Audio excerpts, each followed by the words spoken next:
Вітаю, я Наста, а ты слухаеш Белліт, падкаст пра кнігі і каля кніжныя тэмы.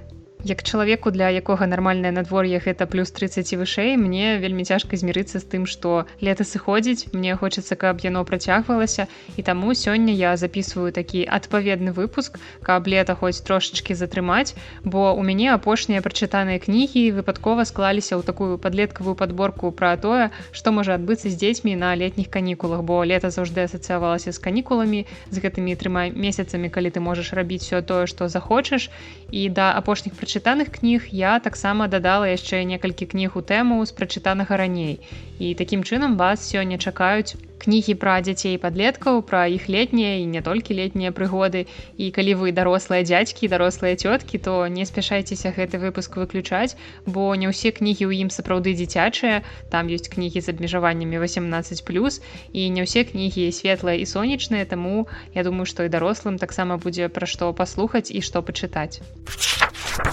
Я заўсёды з задавальненнем чытаю творы Валерыя Гапеева, прычым творы для рознага ўзросту, ён аднолькава класна піша і для дзяцей, і для дарослых, і больш зразумела, я люблю дарослыя творы, але і стараюся не прапускаць дзіцячыя, і апошняя на сёння кніга Гапеева, якая выйшла летась у выдавецтве «Мастацкая літаратура», гэта прыгодніцкая аповесць Зніча ваўкалака, і гэтая кніга акурат для падлеткаў. Праўда, я скажу, што можна яе чытаць і дарослым, і таксама, я думаю, атрымаюць дарослае задавальненне ад яе. Ну а я вось сяджу і зайздрошчу галоўнаму герою гэтай кнігі, 11-класніку Стасю, бацькі якога з'язджаюць у Турцыю летам, а яго пакідаюць аднаго на лецішчы.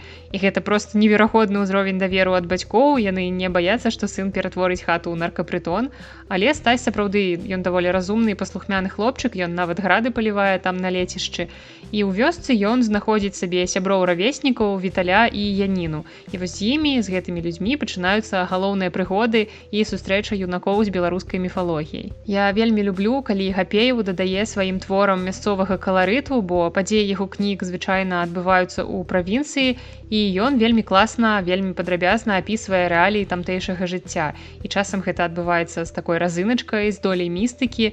Напрыклад, у дарослым містычна-эратычным рамане «Ноч цмока» пасярод поля знаходзяць труп аголенай жанчыны. І вакол яе няма абсалютна ніякіх слядоў, незразумела, як яна туды трапіла, бо нават слядоў ног няма, і, нехта ж павінен быў гэтую дзяўчыну туды занесці, не сама ж яна туды трапіла. І вось так я вас трошкі заінтрыгавала гэтай кнігай, я вам раю яе пачытаць, называецца «Ноч цмока». І ў гэтай падлеткавай аповесці пачынаюць адбывацца нейкія незвычайныя рэчы, і мясцовыя бабулькі пачынаюць казаць, што ў іх там завялася чупакабра або нават ваўкалак, які палюе на курэй, на коз, іх знаходзяць такімі разадранымі, з'едзенымі, а потым раптам знікае ў гэтай мясцовасці адна са студэнтак, што прыехалі туды ў фальклорную экспедыцыю.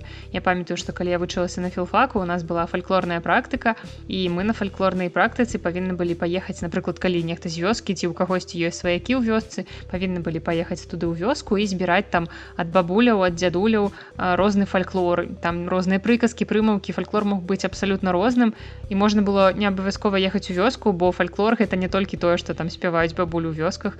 Напрыклад, я ў той час пэўным чынам была звязаная з футболам, і таму я збірала фанацкія розныя песні, прыпеўкі, і гэта таксама лічыцца фальклорам, гарадскім фальклорам, футбольным фальклорам, і гэта было даволі цікава. А потым на іншым курсе у нас была летам дыялекталагічная практыка. Нам ужо трэба было ехаць у вёску і збіраць канкрэтныя гаворкі мясцовасці, записываць так, як гэта вось бабуля мне, напрыклад, нешта расказвала, мне трэба было записываць так, як яна гэта расказвае, і потым выдзяляць асаблівасці, бо ў мяне вёска знаходзіцца ў Менскай вобласці, у Беразінскім раёне, і вось там трэба было вызначаць, да якіх гаворак, да якіх дыялектаў адносіцца тое, як мая бабуля гаворыць. Гэта таксама было даволі цікава, калі б гэта было неяк палепш арганізавана на філфаку, а не так, як у нас заўжды ўсё праз адно месца. І вось такім чынам такая фальклорная экспедыцыя прыязджае вось у мясцовасць, дзе знаходзіцца вёска нашага галоўнага героя Стася, і адна са студэнтак знікае. І падаецца, што тут справа больш сур'ёзная, чым мясцовы чупакабравы фальклор. Праўда, многія лічаць, што дзяўчына проста загуляла. Нібыта яна ў такім узросце, калі можна проста кудысьці знікнуць, нікому не паведаміць пра гэта, і проста ніхто не ведае, дзе яна, не адгукацца на тэлефон. па мне гэта даволі дзіўна, але падлеткі спачатку вельмі скептычна ставяцца вось да таго, што пачынае ім расказваць бабуля пра міфалогію, нейкія гэта міфалагічныя развагі, але яны з цягам часу пачынаюць прыслухоўвацца, бо ўсё ж такі у адрозненне ад астатніх дарослых яны яшчэ не згубілі веру ў нешта надзвычайнае і таму вырашаюць актыўна ўзяцца за пошук адказаў на пытанні, хаця яны усведамляюць у прынцыпе, якую небяспеку гэта можа ўяўляць, бо калі раптам гэта адбылося нейкае злачынства і ёсць чалавек, які хавае гэтае злачынства, то зразумела, што падлеткам можа нешта дрэннае ён таксама зрабіць. І ўсё ж такі гэта лета, я думаю, што лета без прыгодаў немагчымае і будзе што аднакласнікам расказаць у верасні, і таму нашы падлеткі бяруцца за пошукі адказаў. У гэтай аповесці таксама ёсць і уласцівы для твораў Гапеева нацыянальны складнік. Гэта развагі пра карані, пра захаванне старажытных святыняў. Ён вельмі часта беларускі фальклор, міфалогію, нейкія нацыянальныя рысы ўплятае ў свае творы, і падлеткі ў гэтым творы ў дэтэктыўных пошуках прыходзяць да надзейна схаванага цудадзейнага знічу пасярод балот і апынаюцца на раздарожжы. Яны думаюць, ці расказаць пра яго ўсім, каб людзі ведалі, што існуе вось такая святыня, нешта важнае, ці наадварот, гэтую святыню трэба захаваць некранутай, бо мы ведаем, што адбываецца з месцамі, якія раптам у нас становяцца турыстычнымі. І гэта вельмі сур'ёзная маральная дылема, якая стаіць перад нашымі маладымі героямі. І Гапееў вельмі ненавязліва, без нейкага маралізатарства укладвае ў вусны персанажаў вельмі простую думку пра тое, што і ў сваім можна знайсці нешта цікавае. Вось ты зайздросціш грэкам, італьянцам, што ў іх такая цікавая спадчына, такія легенды. А ты палюбі сваё, бо ж ёсць што любіць. І калі палюбіш сваё, пачнеш проста паважаць чужое. Не зайздросціць іншым, а паважаць. Калі любіць сваё, тады так проста прыняць любоў іншага чалавека да ягонага свайго і пачаць паважаць гэтага чалавека, а ён будзе паважаць цябе. Хто ўмее любіць, той умее паважаць. У кнізе ёсць знаёмыя сучасным падлеткам рэаліі, там героі актыўна карыстаюцца інтэрнэтам, яны перапісваюцца з бацькамі ў месенджерах, і зразумела, што ў такім творы не можа не закранацца класічнае пытанне адносін бацькоў і дзяцей, калі старэйшыя, яны апрыёры упэўненыя, што ўсе сучасныя падлеткі аднолькавыя, што ім важна толькі ўлезці ў свае гэтыя маніторы, экраны тэлефонаў і што яны больш увогуле свету не бачаць. Вядома ж, і ў наш час і ва ўсе часы былі такія дзеці, якія абсалютна нічым не цікавіліся. Але дзякую Валерыю Гапееву, што ён нам паказвае іншы бок, і вось такія кнігі варта чытаць дарослым, якія не вераць у разумовыя здольнасці сучаснай моладзі, і адзін з герояў вельмі трапна заўважае. Мой бацька ў мае гады грошы зарабляў, усе справы па гаспадарцы рабіў, а сам баіцца, як я за сякеру бяруся. І многім сучасным бацькам уласцівая вось гэтая рыса звыш апекі, яны не вельмі памятаюць, якімі яны былі, што яны рабілі ў гэтым узросце, але чамусьці забараняюць многае рабіць сваім дзецям. І ўвогуле гэтая кніга гэта нядрэнная містычная аповесць для падлеткаў. Гэта не найлепшы з прачытаных у Гапеева твор, але варты ўвагі. І я чакаю ўсё ж такі, што ж ён новенькага напіша для дарослых. А цяпер пагаворым пра мінусы. Я хачу адзначыць вельмі няўдалы момант у афармленні. Там папера ў кнізе шэрага колеру. І гэта не такая звычайная шэрая папера газетная, а гэта звычайная афсетная папера, якая лепш выглядала б, калі б яна была белай. Я думаю, што вось гэтую шэрасць кнізе дадалі, каб нейкая атмасфернасць у ёй была, бо вокладка ў яе такая чорна-белая гэтай серыі. І атрымалася, што я кнігу гэтую чытала даволі доўга, таму што ў мяне пастаянна стамляліся вочы. У мяне і без таго вочы не самыя лепшыя, хапае там хваробаў, і я спадзяюся, што падлеткі ўсё ж такі, на якіх кнігах гэтая разлічана, яны маюць больш востры зрок і дадуць рады з гэтай кнігай хутчэй. А яшчэ я часам шкадую, што маё ўражанне ад кнігі вельмі лёгка сапсаваць памылкамі. Як я кажу, гэтая вось абцяжаренасць філалагічнай адукацыі не дадае мне задавальнення. Чытаючы некаторыя кнігі, я сустракаю памылкі, а ў гэтай кнізе яны сустракаюцца даволі часта, на жаль. Гэта і арфаграфічныя памылкі, якія сапраўды ўзніклі ад таго, што чалавек, які вычытваў гэтую кнігу, ён не ведаў, мабыць, гэтага правіла. І часам проста памылкі друку, калі там выпадкова нейкая літара аказалася ў слове. Гэта вельмі сумна, тым больш гэта дзяржаўнае выдавецтва, мастацкая літаратура, таму калі вы будзеце чытаць гэтую кнігу, я вам буду зайздросціць, калі вы не будзеце заўважаць гэтыя памылкі, не будзеце звяртаць на іх увагу. Але я спадзяюся, гэта вам не сапсуе ўражання ад кнігі. І пастскрыптумам я працытую адзін дыялог з кнігі, які ў мяне выклікаў такую скептычную усмешку. Ага, пра тое, што вада валодаю памяццю, нешта такое чытаў. Вада помніць, рэагуе, яна жывая, і ўсё жывое, у чым вада, так выкладчык кажа. Я думаю, што трэба гнаць з універсітэтаў гэтых выкладчыкаў, якія так сур'ёзна расказваюць пра прызнаную лжэнавуковай тэорыю памяці вады. У апошні час у моду ўвайшлі такія тэмы, якія ў творах сустракаюцца разам, гэта містыка і дзеці. І вось Стывен Кінг напісаў сваё яно яшчэ ў 1986 годзе, а Дэн Сіманс, пра якога далей пойдзе гаворка, напісаў сваю кнігу ў 1991, але зараз усё роўна гэтыя тэмы перажываюць небывалы росквіт, і я думаю, што мы можам сказаць за гэта дзякуй яшчэ і братам Даферам, рэжысёрам і сцэнарыстам серыяла Stranger Things, і на гэтай хвалі таксама вырашылі перазняць яно, хаця мне больш падабаецца старая версія. А потым з'явіўся яшчэ і нямецкі серыял Dark, які таксама скарыў сэрцы якіх гледачоў, і я яшчэ апошні сезон серыялу не паглядзела, бо гэта трэба падрыхтавацца, у мяне там ад кожнай серыі ў галаве просто нейкі выбух адбываўся, калі я спрабавала звязаць, хто там каму сваяка, хто гэта ў мінулым, а хто гэта ў будучыні, а хто гэта ў цяперашнім часе. Карацей, калі вам падабаецца вось такая атмасфера, калі вы разумееце, пра што я гавару, то звярніце ўвагу на наступную кнігу, гэта раман Дэна Сіманса «Лето ночи». Не так уж много событий в жизни человеческого существа, по крайней мере человеческого существа мужского пола, бывают столь роскошными, бесценными, наполненными предвкушением вожделенной свободы и счастливого будущего, как первый день лета для 11-летнего мальчишки. Грядущее лето можно уподобить роскошному пиру, а времени впереди так много, и тянуться оно будет так медленно, что каждый день покажется нескончаемо долгим и позволит смаковать каждое блюдо этого пира. Падзеі гэтага вельмі аб'ёмнага і не вельмі дзіцячага рамана разгортваюцца ў амерыканскім мястэчку Элм-Хейвен. Заканчваецца навучальны год, дзеці ўжо хутчэй хочуць выбрацца з будынку старой школы на летнія канікулы. І раптам у сценах іх школы загадкава знікае хлопец. І цяпер нашых герояў, кампанію школьнікаў, чакае, не вельмі простае лета. І зразумела, што яны бяруцца за пошукі зніклага, але пасля гэтага з кожным з іх пачынае адбывацца нейкая містыка.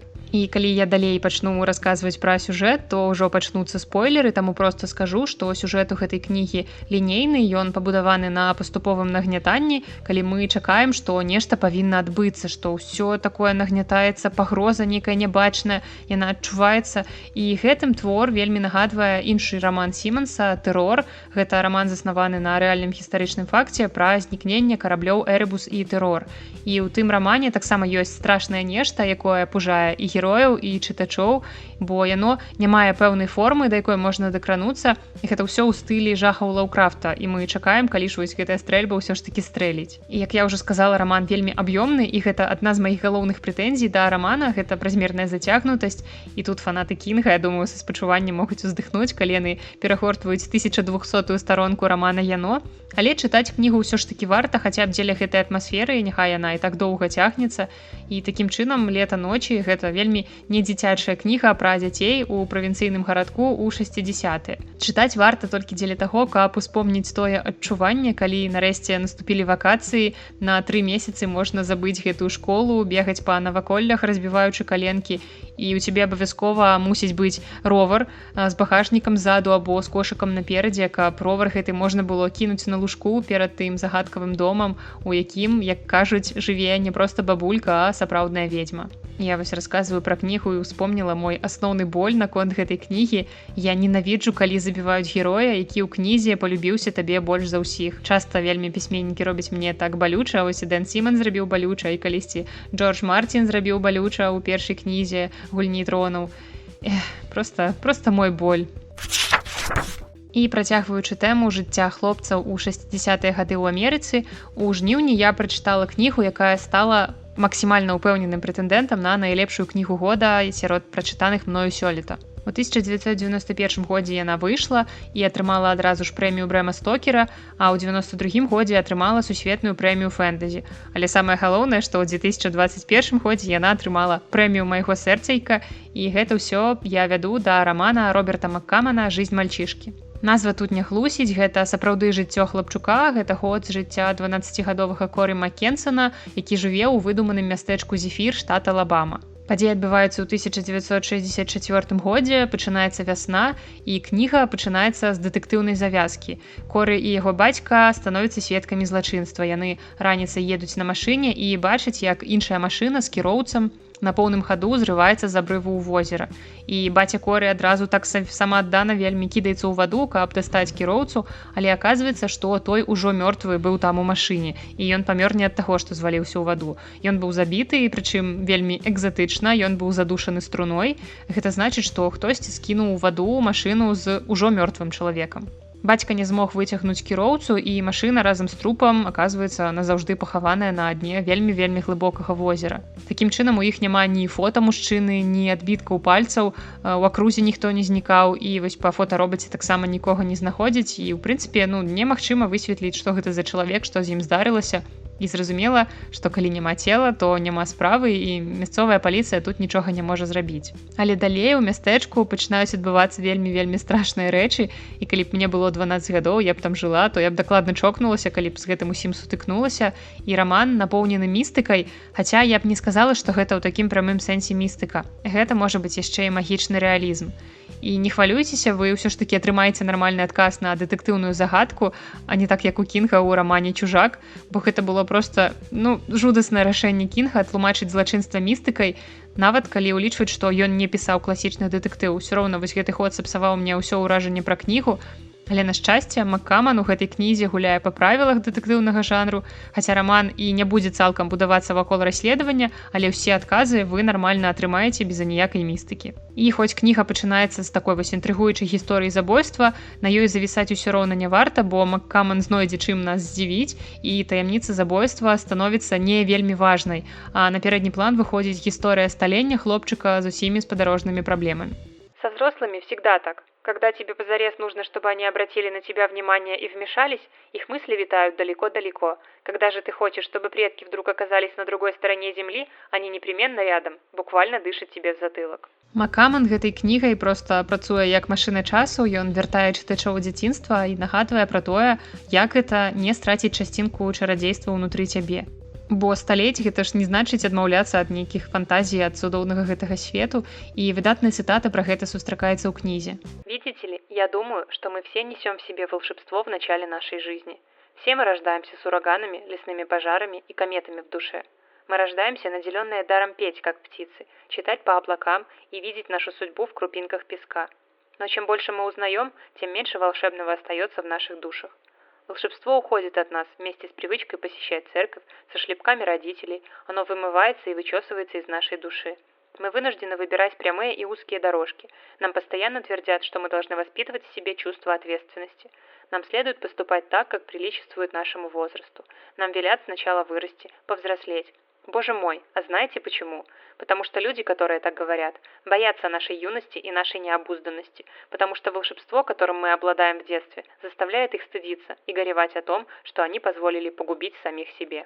У гэтым рамане вас чакае мноства цёплых ностальгічных гісторый з дзяцінства аднаго хлопчыка.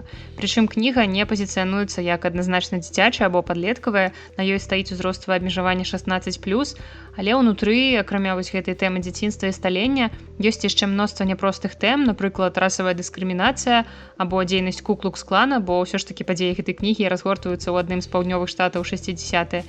І нечакана таксама на старонках гэтай кнігі з'яўляецца нацызм. Але я думаю, што сучасныя падлеткі ў стане гэтыя тэмы асэнсаваць, і ў любым выпадку спачатку бацькі могуць прачытаць гэтую кнігу, а потым думаць ужо, ці варта даваць яе сваім дзецям. Але я думаю, што дзецям таксама было б нядрэнна яе прачытаць. Я не знал, что такое настоящая ненависть, пока не прочитал, что на свете есть люди, которые запросто могут принести в церковь бомбу и взорвать ее в воскресное утро, убив маленьких девочек. У канцы гэтай кнігі ўжо дарослы Корый вяртаецца ў Зефір, які стаў амаль горадам зданню, там ужо няма паловы таго, што раней было, і ён плануе, можа быць, закрыць нейкі гештальт, успомніць усё і ў апошні раз паглядзець на родны горад, у якім з ім столькі ўсяго адбылося. І я вось не разумею, няўжо яму сапраўды хацелася зноў перажыць вось гэты траўмуючы досвед, але вярнуцца ў мінулае на шчасце нельга, нават калі вельмі хочацца, можна толькі пракручваць у галаве выбраныя ўспаміны, разумеючы, што гэтага ўжо ніколі не паўтарыць. І атрымліваецца, што гэтая кніга яшчэ і пра памяць. А таксама пра гісторыі, пра тое, як часам важна расказваць сваю гісторыю і таксама ўмець слухаць чужыя. Тогда мне пришлось обратиться к прекрасному слову «история». В раннем детстве мне казалось, что все способы передачи различной информации, будь то телевидение, кино или книги, начались с того, что кому-то захотелось рассказать какую-нибудь историю. Потребность рассказать, подключиться к этой универсальной розетке, возможно, одно из величайших желаний в мире. А в потребности услышать историю, пожить, пусть даже недолго, жизнью другого человека, наверное, и состоит ключ к разгадке того волшебства, которое всем нам изначально присуще. Гэты раман адназначна трапляе ў спіс маіх любімых кніг і будзе не раз перачытвацца, і тым больш, што Маккаман сапраўды неверагодна піша. Гэты твор напісаны вельмі прыгожай мовай, і многія эпізоды хочацца зачытваць у голас, што я ў прынцыпе тут вам і рабіла, і дзяліцца навокал з усімі людзьмі. І знаёмства з аўтарам, я думаю, што можна лічыць паспяховым, так што я пайду купляць усе астатнія яго кнігі і чытаць далей. У дзяцінстве бачыш магію паўсюль. Суседка, якая нясе дадому беспрытульнага ката, становіцца вядзьмаркай, і вось так узнікае цэлая гульня на выпрабаванне дзіцячай смеласці, хто зможа больш за астатніх часаў правесці побач з дзвярыма яе кватэры. І кожная секунд тут на вагу золата, бо ў любы момант вядзьмарка можа выйсці з кватэры і назаўсёды цябе ператварыць у жабу ці пацука. І маё дзяцінства ў двары ў горадзе і ў вёсцы ў бабулі і дзядулі было менавіта такім. І дзеці, якія жывуць побач з лапуховым полем, у кнізе польскай пісьменніцы Катажыны Рырых «Лапуховае поле» таксама штодзённа сутыкаюцца з магіяй, і ў іх нават ёсць свой Гарры Потар у двары. Толькі ці выдумляюць яны магію вакол сябе, ці гэтая магія існуе сапраўды? Вось такое пытанне, бо здавалася б, яны жывуць у звычайных шматкватэрных дамах, і такіх дамоў, двароў мноства і ў нас у Беларусі. Гэта проста шэрыя мурашнікі, і там жывуць дарослыя жыхары, якія штодзённа спяшаюцца па сваіх справах, у той час, як іх дзеці жывуць вельмі насычаным і поўных прыгод жыццём, бо мы ведаем, што дзіцячая фантазія, калі яе не абмяжоўваць, яна можа сягаць вельмі-вельмі далёка. Польская пісьменніца Катажына Рырых у перакладзе Ганны Янкуты вядзе нас на экскурсію па адным незвычайным падворку і знаёміць яго жыхарамі. Робіць гэта даволі неназойліва, без маралізатарства, яна паказвае розныя бакі жыцця. І тут маленькія чытачы могуць сутыкнуцца з прытулкам для жывёл, напрыклад, са сляпой дзяўчынкай, з хворым на рак хлопцам або з бацькам-алкаголікам. І яны бачаць не толькі радасныя нейкія бесклапотныя бакі жыцця, як гэта звычайна бывае ў дзіцячых кнігах, але і тое, што жыццё кожнага чалавека, у прынцыпе, можа быць даволі розным. І гэтая кніга пра моц сяброўства ў розных формах і пра моц дзіцячай фантазіі, якая здольная перамагчы ўсё. І ў гэтай кнізе проста неверагодна клёвыя ілюстрацыі. У выдавецтве Янушкевіч, дзе летась выйшла гэтая кніга, гэта ўжо другі пераклад польскай кнігі з ілюстрацыямі Гражыны Рыгаль. Таксама яе малюнкі вы можете ўбачыць у кнізе «Пераменлівыя настроі Іпаліта Шланга», якую я таксама вельмі люблю і раю нават дарослым. І Катажына і Гражына разам прыязджалі ў Менск на кніжную выставу «Кірмаш» некалькі гадоў таму, і Гражына нават праводзіла невялікі майстар-клас па маляванні. Падсумую тым, што і дарослым часам вельмі карысна адчуць сябе дзецьмі і пачытаць адпаведныя кнігі. Таму чытайце «Лапуховае поле» і прыгадвайце свае дзіцячыя прыгоды на падворку з сябрамі. А скончыць сённяшні выпуск хачу каля літаратурнай гісторыі, хаця ў прынцыпе яна даволі непасрэдна звязана з кнігамі. Але спачатку вось уявіце сабе такую сітуацыю, калі раніцай ты бяжыш на пары, ты спазняешся, і раптам у канцы універсітэцкага калідора ты бачыш цуд, гэта вендынгавы аўтамат, ты хутка ўліваеш у сябе шкляначку гідкага пойла. Я, в прынцыпе, каву не п'ю, але наўрад ці там у гэтых аўтаматах наліваюць нешта якаснае, бо я спрабавала адтуль гарбату, і гэта сапраўды нешта вельмі гідкае. Але ж ты выпіў кавы з гэтага аўтамату, і ўсё, ты гатовы рухаць горы і бегчы на пары. Або таксама можна ўявіць іншую сітуацыю, калі ты хочаш перакусіць, а па дарозе зноў трапляецца вендынгавы аўтамат. І на гэты раз у ім ёсць сэндвічы ў індывідуальнай упакоўцы або нейкія шакаладныя батончыкі і розныя віды напояў. Хаця ў такіх аўтаматах можна знайсці яшчэ і нешта больш цікавае, экзатычнае. Напрыклад, на выхадзе са станцыі метро Няміха ў Менску можна ў такім аўтамаце купіць кантактныя лінзы. А вось цяпер уявіце, што гэты вендынгавы аўтамат прадае кнігі. І замест таго, каб выдаваць нейкую нездаровую ежу ці каву з пылу беларускіх дарог, ён дзеліцца з вамі ведамі. І здаецца, што гэта сцэна з нейкага навукова-фантастычнага рамана. Але такія аўтаматы сапраўды існуюць у рэальнасці, і вось сёння я вам раскажу пра гэта падрабязней. Я здзівілася, калі даведалася, што першы вендынгавы аўтамат з кнігамі з'явіўся яшчэ ў 1822 годзе. Англійскі кнігагандляр Рычард Карлайл хацеў прадаваць розную забароненую літаратуру, якую нельга было выставіць на паліцы ў яго краме, бо за такое яму пагражаў бы турэмны тэрмін. І таму Карлайл стварыў першы аўтамат такога тыпу, у якім прадаваў кнігу «Стагоддзе розуму» англа-амерыканскага пісьменніка і філосафа Томаса Пэйна. Чаму кніга была забароненай? Бо ў ёй змяшчалася вельмі смелая для свайго часу крытыка Бібліі, тэалогіі і арганізаванай рэлігіі. А ў 1937 годзе брытанскі выдавец Алан Лейн, які заснаваў выдавецтва Penguin Books, я думаю, вы чулі гэтую назву, ён вынайшаў пінгвін-кубатар, гэта аўтамат па продажы кніг у мяккіх вокладках. І ўвогуле, дарэчы, менавіта дзякуючы Лейну мы цяпер наогул можам чытаць такія кнігі. Бо да з'яўлення гэтага выдавецтва Penguin Books кнігі ў мяккіх вокладках асацыяваліся выключна з бульварным чытвом. Гэта лічылася, што нейкае смецце, не літаратура, і ўсім здавалася, што так могуць быць выдадзеныя толькі танныя кнігі не вельмі якаснага зместу. Але Ален Лейн вывеў мяккія вокладкі на новы ўзровень, ён так дзёрзка надрукаваў у такім фармаце класічныя раманы і каштавалі яны як пачак цыгарэт. Ну а ідэя гэтага аўтамата пінгвін-кубатара прыйшла да Лейна на платформе чыгуначнай станцыі, калі ён вяртаўся пасля выхадных, праведзеных у Агаты Крысці. Лейн спрабаваў знайсці месца продажу кніг, каб купіць адну і проста правесці з ёй час на шляху ў Лондан. І, на жаль, на платформе знайшліся толькі часопісы і віктарыянскія раманы. І Лейн быў у шоку, і гэта яго наштурхнула на думку, што сучасная мастацкая літаратура добрай якасці павінна быць даступнай і прадавацца не толькі ў гэтых традыцыйных кнігарнях, але і на чыгуначных станцыях, у тутынёвых крамах, у сеткавых крамах, карацей паўсюль дзе заўгодна. І так вось у 1937 годзе ў Лондане быў усталяваны першы пінгвін-кубатар. І, дарэчы, чым яшчэ праславіўся Лейн, менавіта ён быў першым ангельскім выдаўцом рамана «Уліс» Джеймса Джойса у той час, як іншыя выдаўцы не хацелі друкаваць гэтую кнігу, яны баяліся, што іх будуць пераследаваць за непрыстойнасць. Так што запомніце гэтае імя Алан Лейн. Гэта чалавек, які даволі шмат зрабіў у гісторыі літаратуры. Наступнай важнай кропкай у развіцці кніжных аўтаматаў стаў Букомет, створаны ў 1947 годзе. У ім было больш за 50 кніг па 25 цэнтаў кожная. І вось з 50-х гадоў мінулага стагоддзя акурат пачаўся росквіт эпохі гандлёвых аўтаматаў з абсалютна розным змесцівам. І ў наш час гэтая рэч, якая актыўна развіваецца ў розных краінах, вы можаце сустрэць не толькі кніжныя, увогуле розныя вендынгавыя машыны са сваімі асаблівасцямі, але калі гаварыць менавіта пра кніжныя, то вось у адной з букіністычных кнігарняў Таронта стаіць бібліомет, у якім можна купіць выпадковую кнігу за $1-2. Ён сканструяваны ў рэтра-стылі і выдае пакупніку кнігу-сюрпрыз. Такім чынам вы не ведаеце, што вы купляеце, і гэта даволі цікава.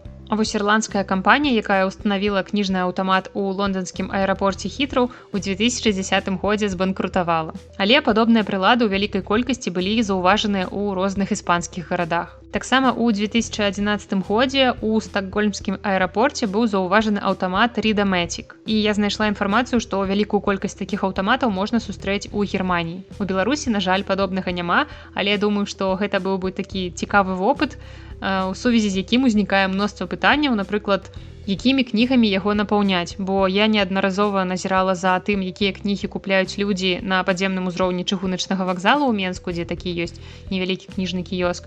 І гэта пераважна такія расійскія дэтэктыўчыкі ў мяккіх вокладках, Данцова і кампанія. Я думаю, што вось гэта рэчы, якія сапраўды карысталіся попытам у падобных апаратах, і яшчэ б калі б гэта каштавала нядорага. Але ўсё ж, я думаю, прыемна зайсці ў кнігарню і там завіснуць на некалькі гадзін, а не купляць кнігу ў бяздушнай машыны. І на сёння гэта ўсе кнігі, усе гісторыі, і спасылкі на ўсе кнігі сённяшняга выпуску вы традыцыйна знойдзеце ў апісанні, а на гэтым я развітваюся. З вами была Наста і падкаст Белліт. Да сустрэчы!